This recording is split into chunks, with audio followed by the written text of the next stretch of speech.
In 1 week alone, more than 300 strays or surrenders have been taken in by the Animal Foundation. The previous 5 weeks, they had halted intakes after that outbreak of a canine pneumovirus. But one rescue group says that led to too many people dumping dogs or just leaving strays, and they say that led to a surge on the streets. Because of the desert and mountainous area and the seclusion, people find that it's probably easier to dump their dogs and they won't be noticed. And then the dog is left to fend for itself. Miles is sweet and eager to please. Good boy, sit! But someone dumped him by Frenchman Mountain on the east side. We are seeing an increase over the last 5-6 weeks in dogs being dumped, especially up in this area. Volunteers with the Doggy Task Force pick up strays, try to reunite them with family, board them, or take them to a shelter. But back in early October, when the Animal Foundation halted intakes for 5 weeks, Animal Control could only pick up strays if they were a danger or in distress, and that overwhelmed other rescues too.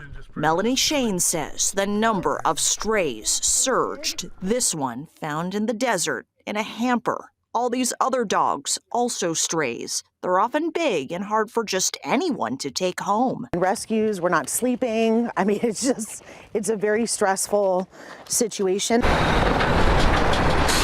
The number of deceased dogs increased. There should really be no excuse for not having some kind of emergency plan in place for situations like what occurred. There was no temporary shelter or tent or warehouse. Will there be another plan to help animals next time? Clark County gave this response. Decisions on how to respond when the contract animal shelter is under quarantine following disease protocols are addressed on a case-by-case basis. Whatever happens, it's critical that Clark County Animal Protective Services be able to respond to emergency calls. A number of factors must be considered. If any factors preclude Animal Control from addressing emergency calls, then the decision would be made to open an emergency shelter. It's unfortunate because this is not the dog's fault.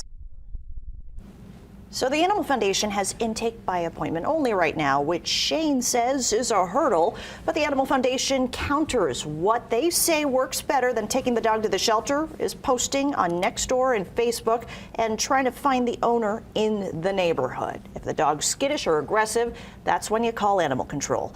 By the way, Miles, that dog, is available through Kiss My Paws Rescue. The details are on fox5vegas.com.